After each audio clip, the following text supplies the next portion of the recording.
quiero llevar a ver un video que refleja de manera muy gráfica lo que está pasando en nuestro país. El nivel de violencia que podemos encontrar en cualquier esquina, en cualquier estación de metro. Esto ocurrió ayer en el metro Ñuble. Yo quiero que después de ver este video conversemos. ¿Se nos acabó la paciencia? ¿Qué está pasando con la salud mental de los chilenos? Por favor, revisemos estas imágenes.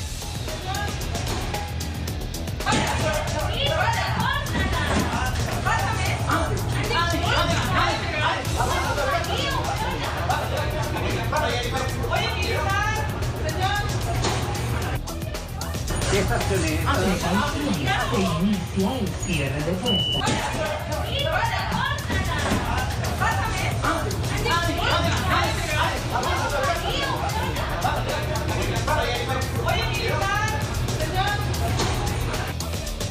¿Qué estaciones? Se inicia el cierre de puertas.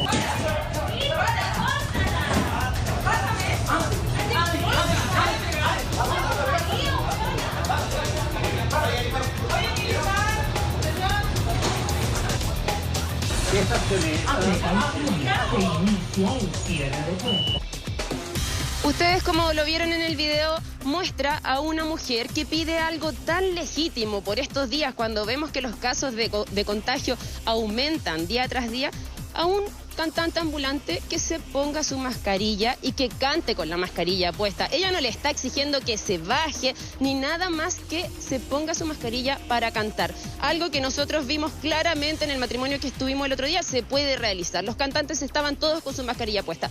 Es lo mínimo en un espacio cerrado como el metro. Pero ustedes ven la cobarde reacción que tiene este cantante, que la agrede, que le quita, la tironea y le quita sus audífonos y luego se baja del metro. ¿Qué es lo más grave de esto también? Es que nadie de los presentes realiza algo para ayudar a esta mujer que fue cobardemente agredida.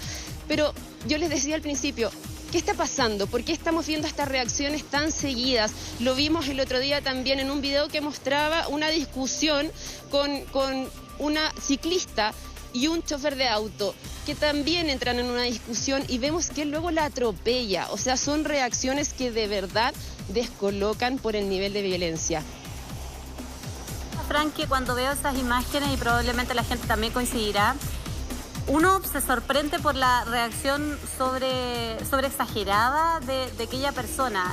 Efectivamente, el tema de la mascarilla es algo que es muy relevante, no es la primera vez, no en estos ribetes, pero que uno ve discusiones que se generan cuando uno anda en la vida cotidiana y pide, bueno, ¿sabe qué? Use su mascarilla, porque es un resguardo finalmente para el resto de las personas. Pero de ahí a exigir el uso de la mascarilla, y en el video que vemos que ocurrió ahí en el metro, sucede una reacción tan violenta como la de este artista que golpea a la mujer, que le pide justamente esta situación y que termina agrediéndola, me parece, la verdad es que es digno de un análisis muchísimo mayor, porque uno dice, bueno, ¿qué está pasando aquí? ¿Qué hay detrás de esto? ¿Por qué esa reacción tan sobredimensionada a partir de algo que es muy común además? No es nada del otro mundo, nadie le está diciendo, como tú dijiste, que se bajara, que dejara de hacer lo que estaba haciendo, sino claro, que sencillamente se pusiera la mascarilla. Lo que nos hace pensar, Fran, sí, reflexionar sobre qué sucede en el trasfondo, por qué estamos tan poco pacientes y por qué uno explota, una persona puede explotar de esta manera. Además, ¿qué le pasa al resto de las personas que están en el vagón? Nadie interviene. O sea, nadie se para de su cómoda silla. No hacen absolutamente nada. Para poder proteger a una mujer adulta que está siendo atacada en forma gratuita por un caballero. O sea, por una demanda que es súper legítima igual, que el señor se ponga la mascarilla. Yo entiendo el tema de la mascarilla, puede ser molesto, tengo mis reparos respecto de eso a veces, pero más allá de eso, si yo veo una persona, una mujer, que está siendo agredida por un joven, en este caso, un hombre, o da lo mismo, hago algo, pues.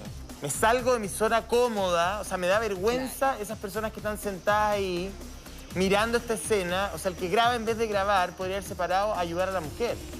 Sí, ¿me entiendes? Entonces, hay también una falta de sentido de comunidad. Y una acción que probablemente también expone al resto, ¿verdad?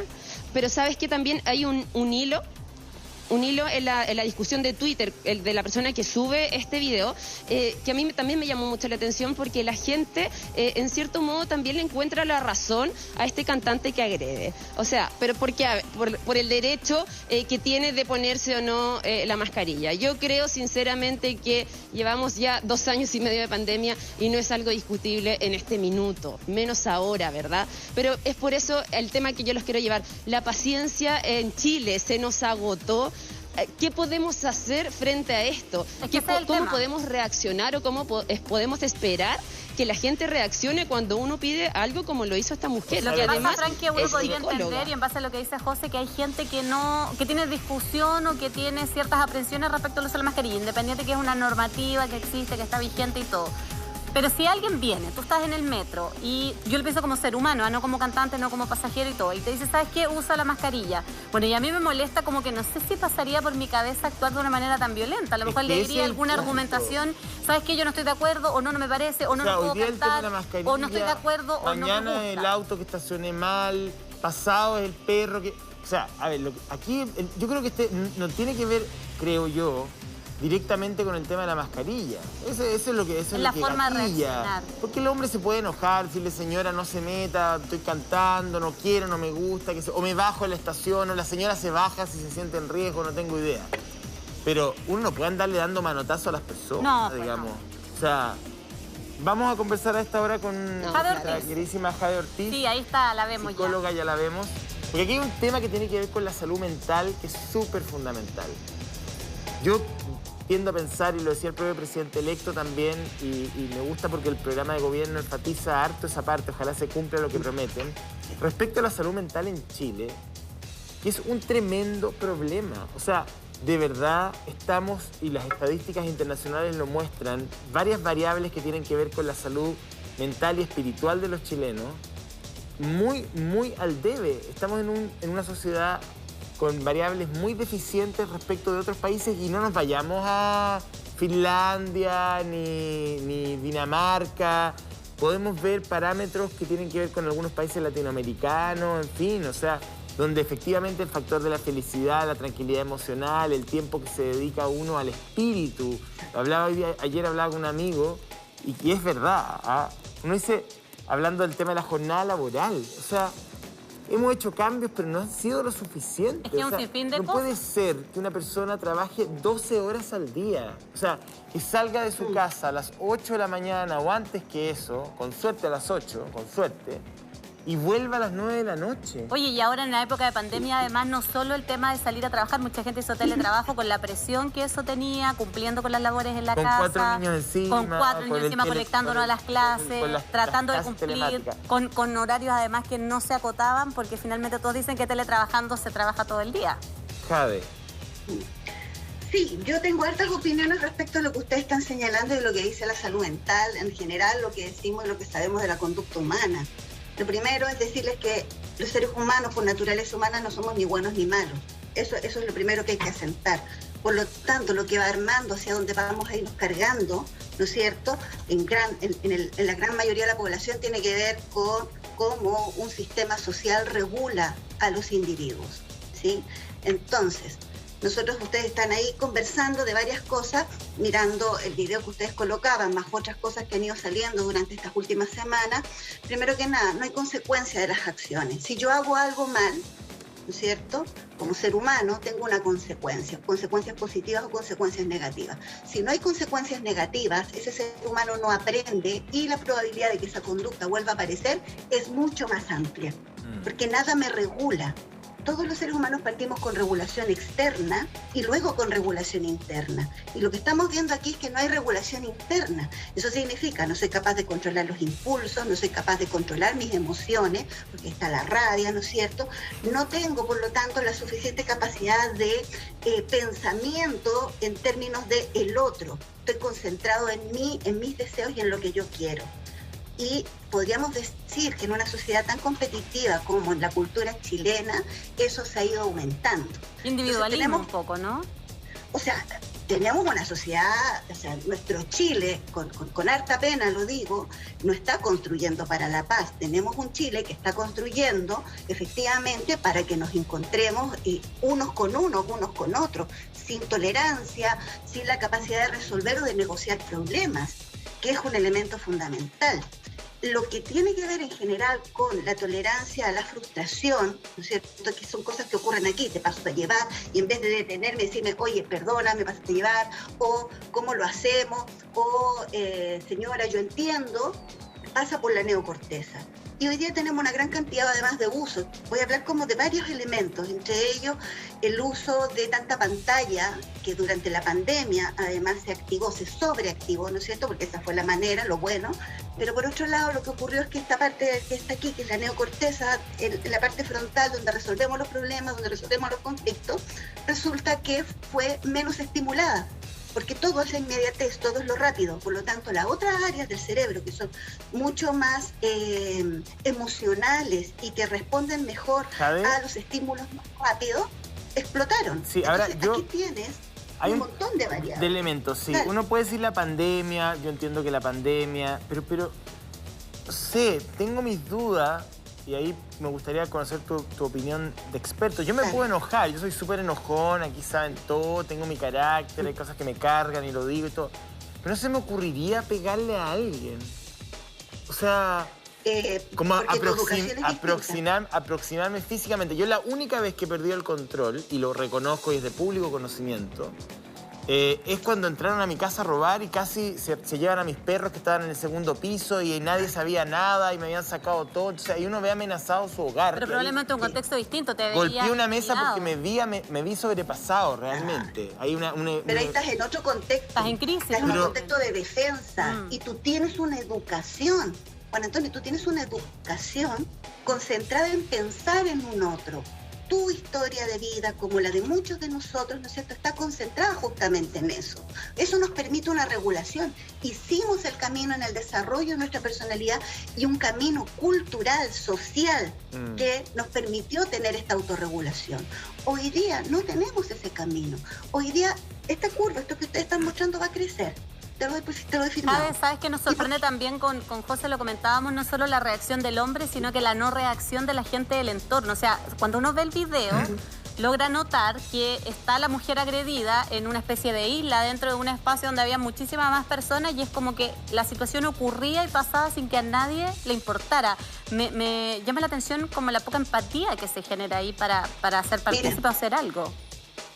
Ese es un fenómeno que estudió la psicología social, te voy a decir, como de los años 70, de ahí hacia adelante. No es un fenómeno de hoy. Se hicieron muchos experimentos y surgió a propósito de una situación que se dio en Estados Unidos, en unos departamentos donde estaban violando, torturando a una mujer delante de todos los edificios y absolutamente nadie llamó, siendo que todos estaban mirando. El fenómeno de ahí en adelante se empezó a estudiar y ocurre que las personas cuando estamos en masas o en grupos actuamos distinto que como individuos. Muy pocas personas logran frente a la masa actuar como individuos. ¿Qué significa eso? Yo estoy esperando en este caso que el otro reaccione. No, me quedo primero en shock porque tengo una situación de violencia y luego estoy esperando que los demás reaccionen. Si ahí hubiera reaccionado uno, hubiera bastado uno, es posible entonces que la masa hubiera seguido a ese uno y a lo mejor hubieran ahí linchado a esa persona, como ha ocurrido, y eso, como lo hemos visto en otras situaciones. ¿Y a qué responde que una persona no le importe lo que haga el resto y se pare o espere a que el resto lo haga? ¿A qué responde eso? Aquí nadie Mira, lo que estoy observando tiene que ver con capacidades de liderazgo, tiene que ver con capacidades de tener los valores mucho más claros y tener la capacidad de distinguirse frente a la conducta grupal. Por lo tanto, no respondo, estos son estudios de la psicología social, no respondo por lo tanto a lo que la masa dice y yo me distingo de ella.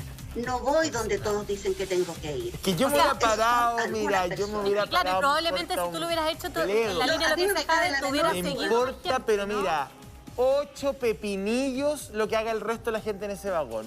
O en el cine, o en el... Nunca, te lo digo en términos personales, me ha importado lo que haga la gente, el resto de personas. Incluso me molesta lo que hace el resto de la gente. Claro. Yo pero tú funciono en convicción como tú, muy poco. Entonces me llama la atención lo que tú dices, que esto está estudiado. Qué interesante. Como tú muy poco. Como te digo, son estudios como de los años 70, desde la psicología social. Y lo que ocurre, y mira, por eso el tema de los liderazgos en las masas son tremendamente importantes,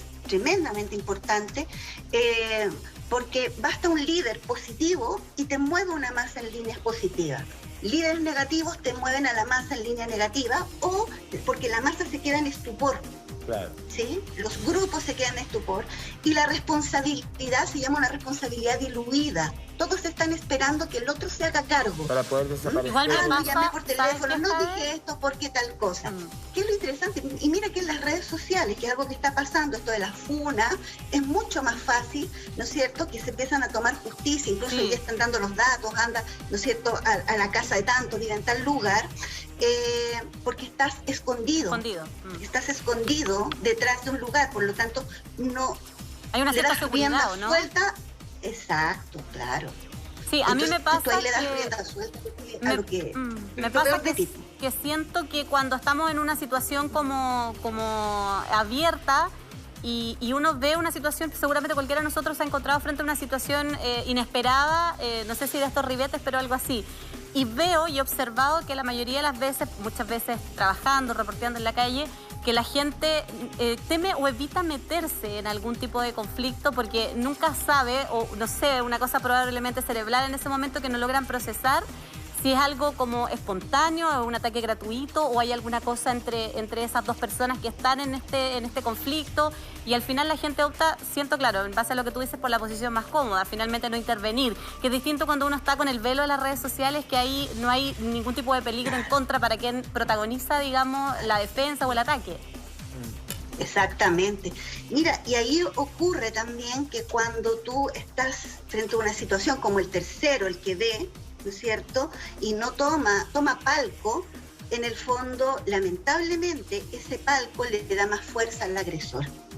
Claro, es un fenómeno que hemos observado en el bullying, en el ciberbullying, cuando los chicos, te fijas tú que a veces se graban, cuando se le empiezan a pegar a alguien, se graban, cuando tú le preguntas al que grabó por qué lo hizo, por qué no paró, no, es que bueno, yo no me estaban agrediendo a mí, yo no, como que no se involucran, ¿te fijas o no?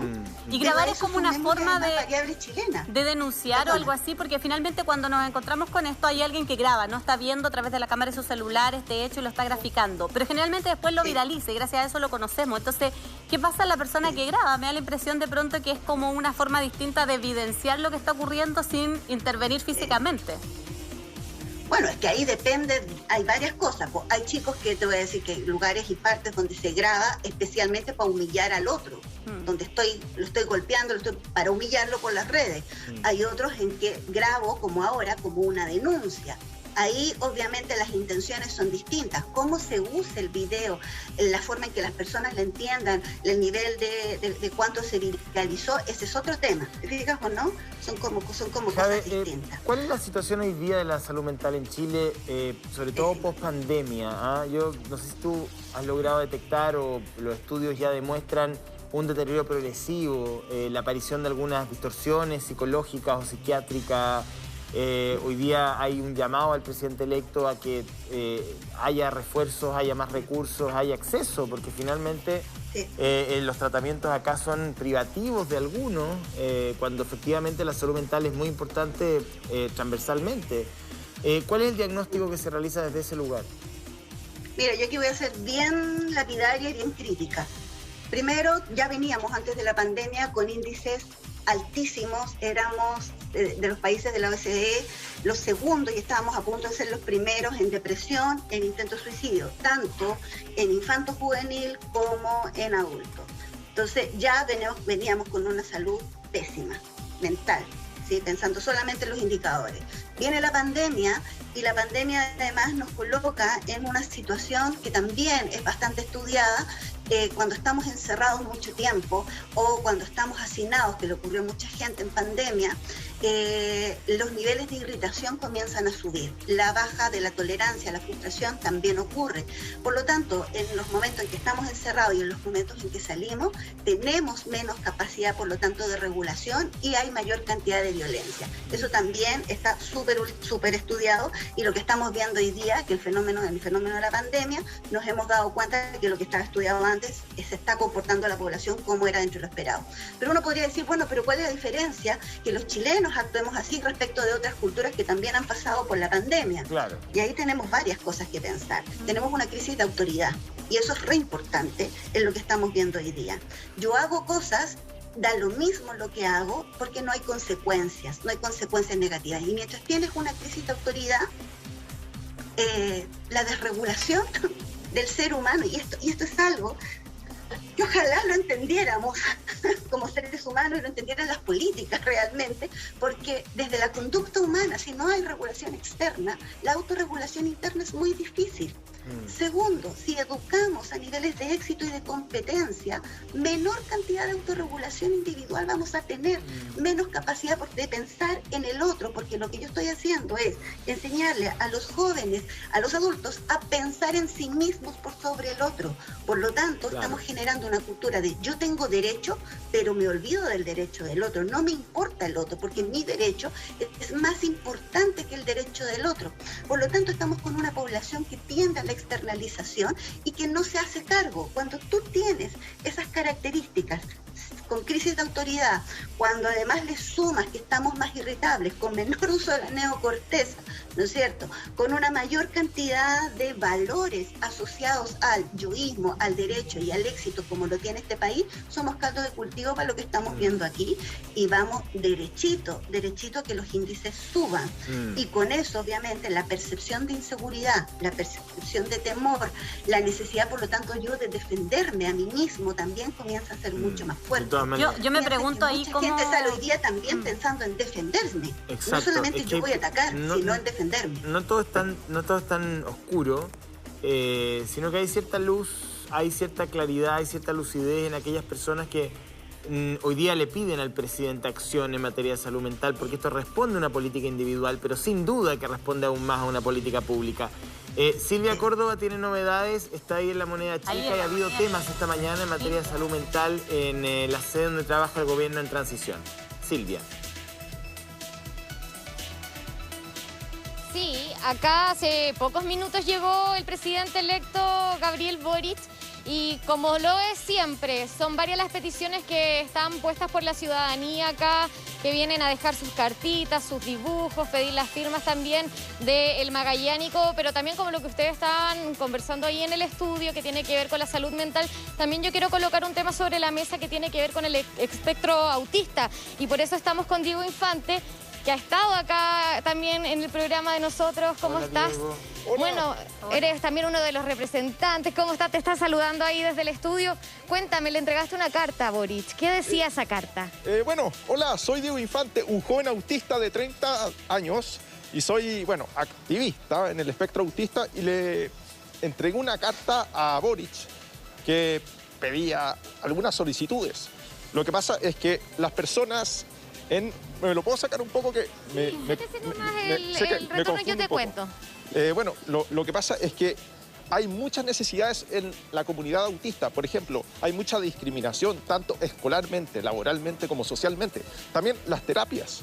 Le pedí en la carta a Boric que, por favor, que en su futuro gobierno pueda hacer que el Estado garantice las terapias a las personas en situación de discapacidad y a las personas dentro del espectro autista. ¿Sabían que aproximadamente, que cada familia tiene que gastar aproximadamente entre 400.000 y 520.000 pesos mensuales solamente en terapias para los niños, niñas del espectro autista? Y eso no puede ser, es una realidad muy frustrante. Aparte, toda la discriminación que hay en las escuelas.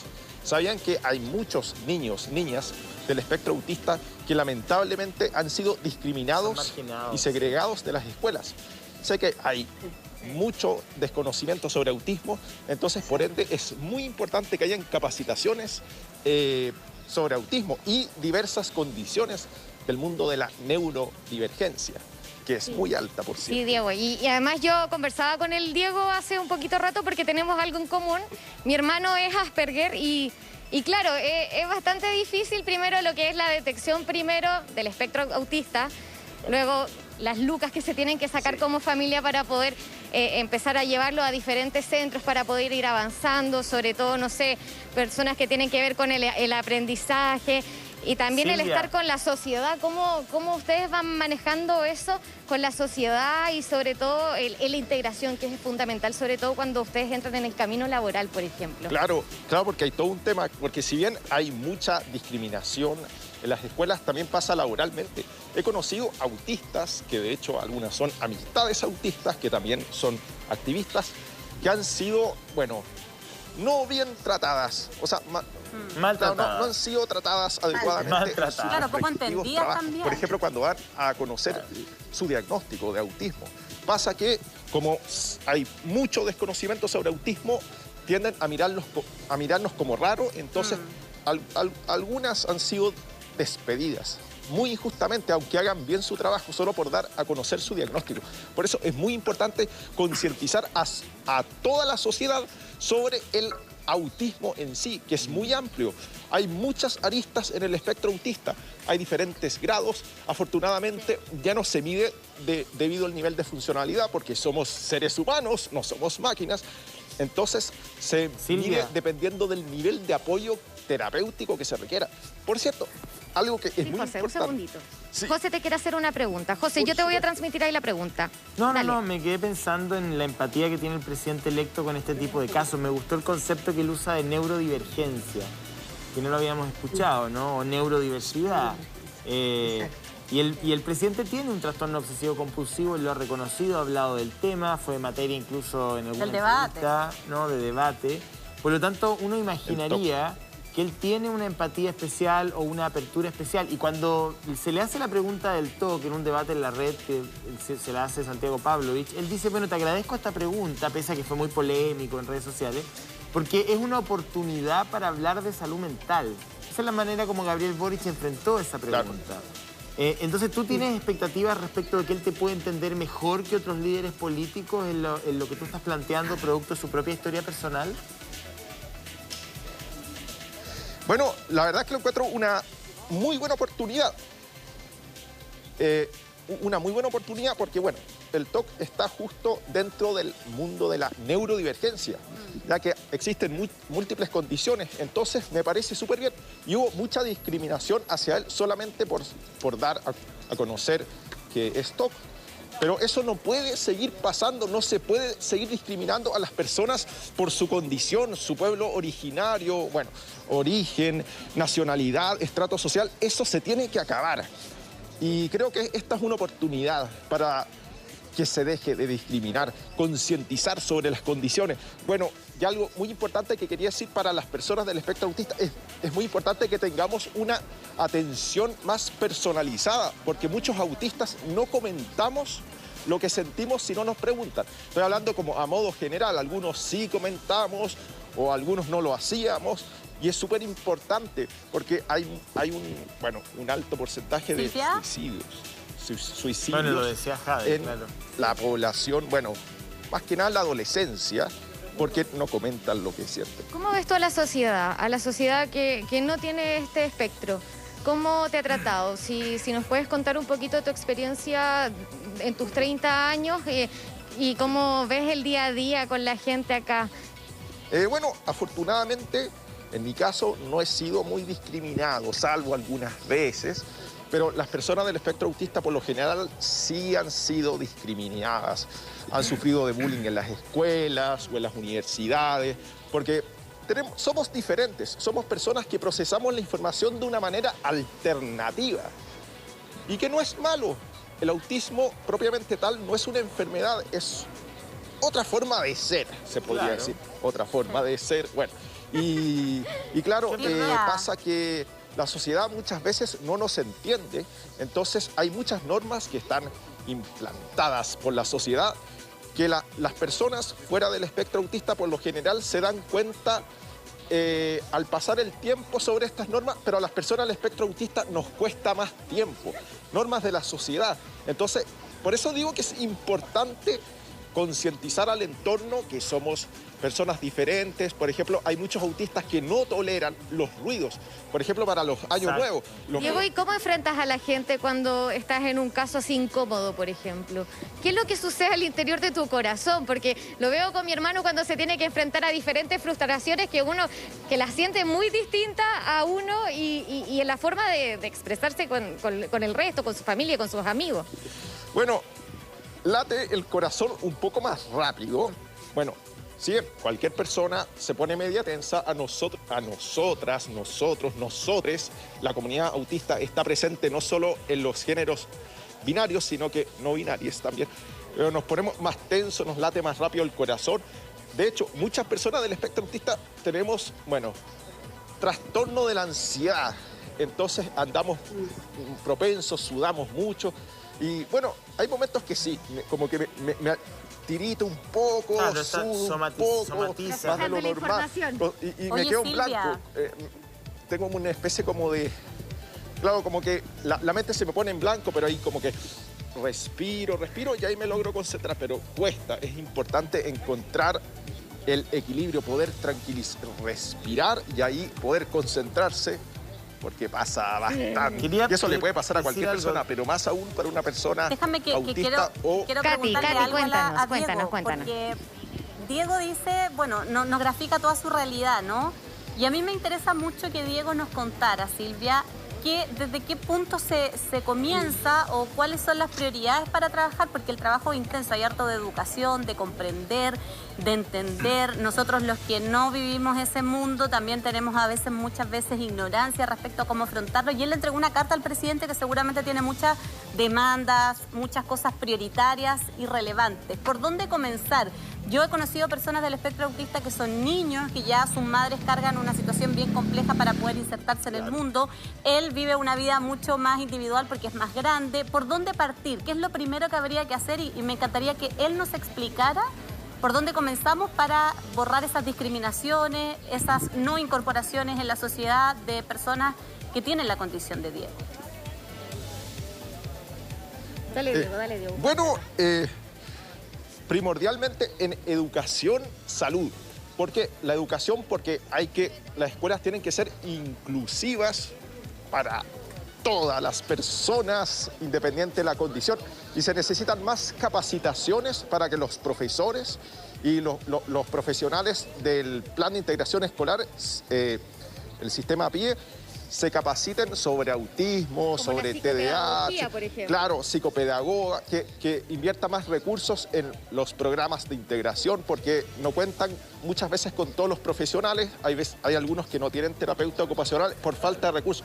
Y también las terapias es primordial. Las terapias tienen un altísimo costo y pueden ser muy, pero muy necesarias. Han habido grandes avances, pero también hay que concientizar incluso a los mismos terapeutas, porque hay terapias que si no se conoce bien el autismo probablemente no se avance mucho, pero si hay conocimiento sobre autismo, ahí sí se podría avanzar mucho. El único gran tema que en muchas mallas de las carreras universitarias no enseñan lo suficiente sobre autismo, y para que esos profesionales puedan capacitarse sobre autismo, lamentablemente tienen que gastar mucha plata de su bolsillo y muchas veces los profesionales no reciben las platas adecuadas. Quería solamente decir que lo conversábamos, ¿no? Hay muchas iniciativas de discusión constitucional que usted puede firmar hasta el 1 de febrero, entiendo, en la página de la convención, en esta plataforma.chileconvención.cl.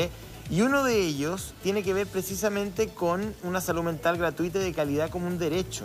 Está ahí, uno puede ingresar a la página con su clave única, y si siente que ese tema tiene sentido y que puede, digamos, abrir una discusión profunda respecto del tema en el marco constitucional, puede firmar. Se necesitan 15.000 firmas, uno puede patrocinar hasta 7 ideas del grupo que hay, y una de ellas se llama Salud Mental Gratuita y de Calidad como derecho, súper importante. Quería preguntarle a Jade o al mismo Diego las estadísticas. Hoy día existen, Diego, estadísticas que hablen qué porcentaje de la población tiene una condición de autismo, de Asperger, número o no. Estamos, digamos, navegando sin ningún tipo de datos.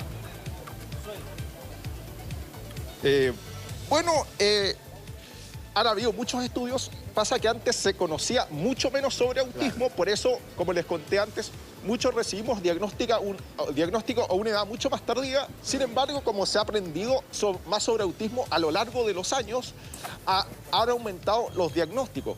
Antes se decía que cada 10.000 personas había un autista, después cada 1.000 había uno. Sin embargo, los últimos estudios, bueno, hay muchos estudios, hay uno, bueno, que leí uno de Estados Unidos, no recuerdo el nombre, como del año 2017, que decía que cada 10.000 habían 264 autistas, lo que equivale a uno como cada 37, 38 aproximadamente. Pero ojo, todavía hay un alto porcentaje de autistas, por ejemplo, en mujeres que no han sido diagnosticadas. ¿Qué es lo que pasa? Es que muchas de ellas terminan camuflando, porque muchas terminan imitando a mujeres fuera del espectro autista y pasan por desapercibidas. Entonces, se podría estimar que podría haber aproximadamente uno cada 30 personas será del espectro autista.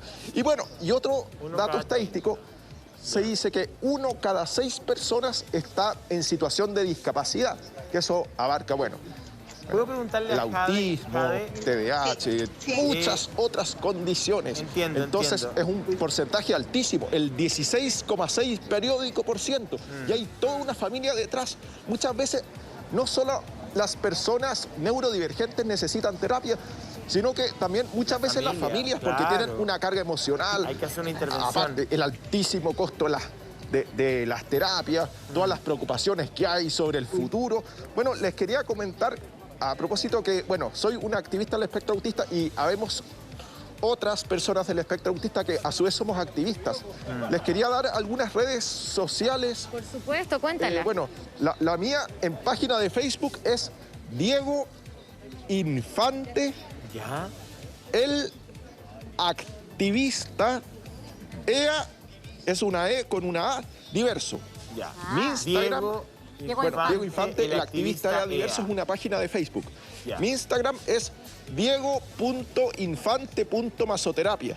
Ya. Voy a dar algunas redes sociales que tengo ahora en mente. Dale. Las Asperger's Chile son activistas del espectro autista femenino. También está Mamá Neurodiversa. También está Familia Neurodiversa. Una completa red de ayuda para este tema. Y hay otras más, pero claro, no los tengo ahora en mente, pero Tranquilo, no te preocupes. hay muchas más. Así Escuchemos que, el estudio. Sí. No, sí, quería preguntarle a Jade respecto a la definición de autismo, porque yo creo que hay mucha ignorancia también, hay falta de información en amplios sectores de la opinión pública respecto a qué hablamos cuando hablamos de autismo. Él lo decía muy bien, Diego, no es una enfermedad, es una disposición neurológica que te lleva a enfatizar o disminuir ciertas conductas. A mí no me gusta hablar de lo normal, me parece que eso es una cosa muy extraña. No sé quién es normal, nadie es normal, creo yo, pero en fin. Eso dicen, al menos. Pero a ver si Un estilo de vida, dice. Claro, si tú puedes definir un poquito para que la gente sepa más. Sí, mira, dos cosas. La primera es que hoy día, y eso Diego lo debe saber, los manuales cambiaron de hablar de Asperger y autista como espectros separados, sino que hoy día se habla del espectro autista completo. Y eso implica, por lo tanto, una mayor inclusión y una mejor comprensión de lo que implica esta neurodiversidad de la que él está conversando. En función de eso, lo que se entiende es que hay otras formas de comunicarse, pero especialmente aquí se habla y siempre se conversó de autismos más altos y autismos más bajos. Por ejemplo, hoy día yo veo un Diego increíblemente comunicativo, con una intención comunicativa, pero también tenemos personas en el espectro autista que no tienen esa intención comunicativa, es muy, muy baja, ¿sí? Y ese cerebro, ¿no es cierto?, no logra sostener ese tipo de relación.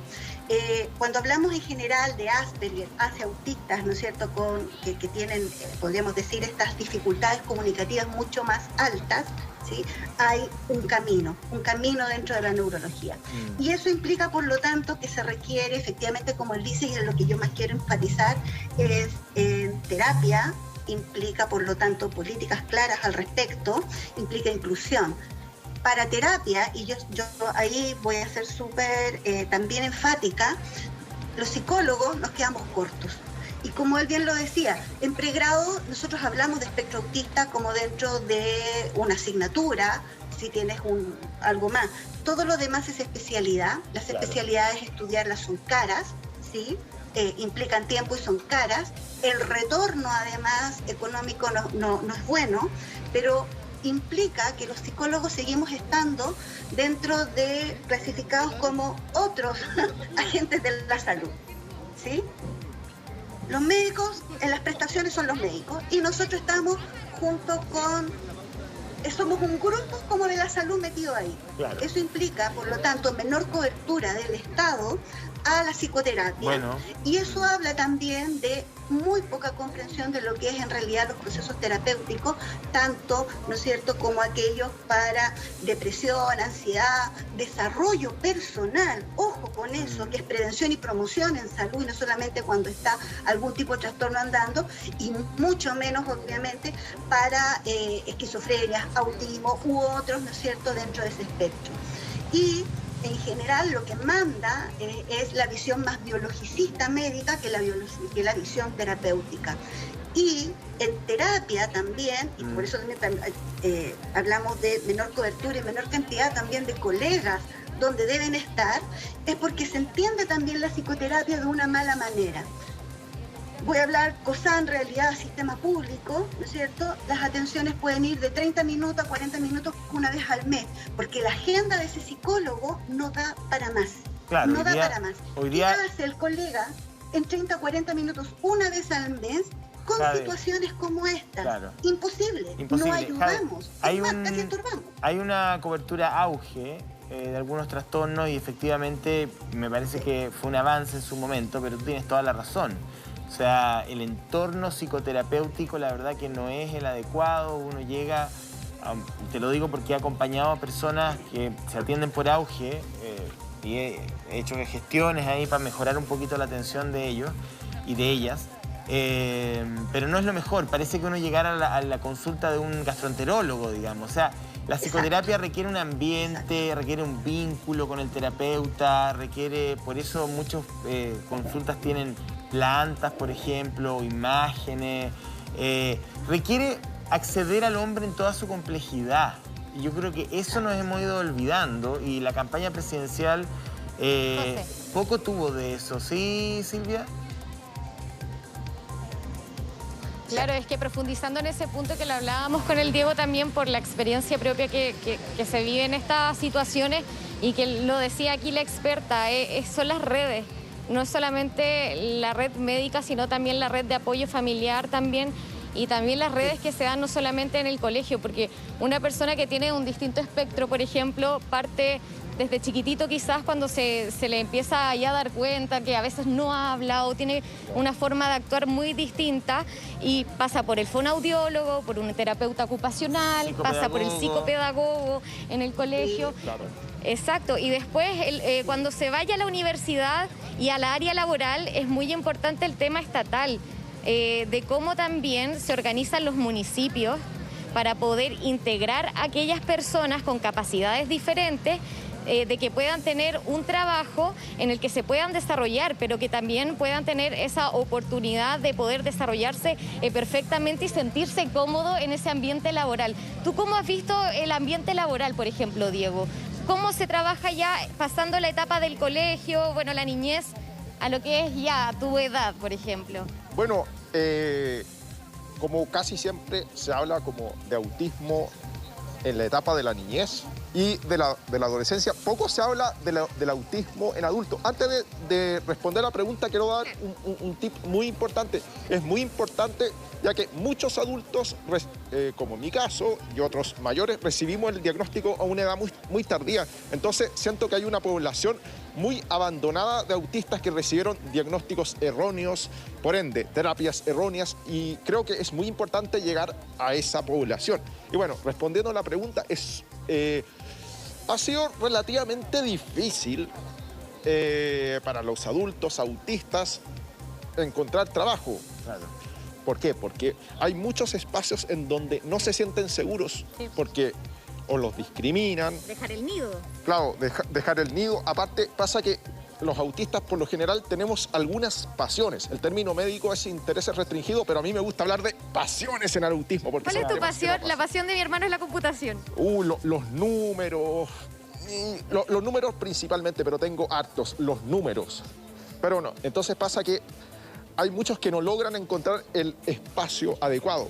Aparte, las empresas, bueno, tienen como obligación, gracias a la ley de inclusión, que el 1% de sus trabajadores esté en situación de discapacidad, pero es un porcentaje muy bajo. Les dije con anterioridad que 1 cada 6 personas, o sea, el 16,6 periódico por ciento, está en situación de discapacidad. Entonces, solamente abarcar el 1% es un porcentaje bajísimo. Muy bajo, Aparte, claro. muchos de estos no son bien tratados. Entonces, para nosotros, las personas del espectro autista, es difícil encontrar trabajo. Yo trabajo de forma independiente. Yo trabajo como masoterapeuta y haciendo charlas de autismo, contando mi experiencia de vida en donde me inviten. Colegio, universidad. He ido a diferentes regiones. Estuve en Antofagasta, por cierto. Justo cuando estuvo Boric, ahí di un par de charlas. Me invito donde, o sea, voy a donde me inviten. Claro, realiza un trabajo. Si me quieren invitar a otro país, de más adelante, servicio. yo encantado. Y Entiendo. bueno, y soy Diego. masoterapeuta. Hay muchas que conozco, autistas que son profesores, autistas que les gusta la literatura, trabajan en bibliotecas o en pinturas. Muy bonitos los cuadros. O sea, por hay un cierto. desarrollo, Entonces, sí, hay un desarrollo neurológico ahí interesante que yo creo que los distingue respecto de otras personas, ¿no? Permite desarrollar el músculo del talento en ciertas áreas. Quería agradecerle a Diego, espero evidentemente que el presidente lo reciba y tome ahí su solicitud porque representa a muchas personas y a Jade también por estar con nosotros siempre, Gracias, Diego. que nos dé ciertas luces respecto a un tema tan importante.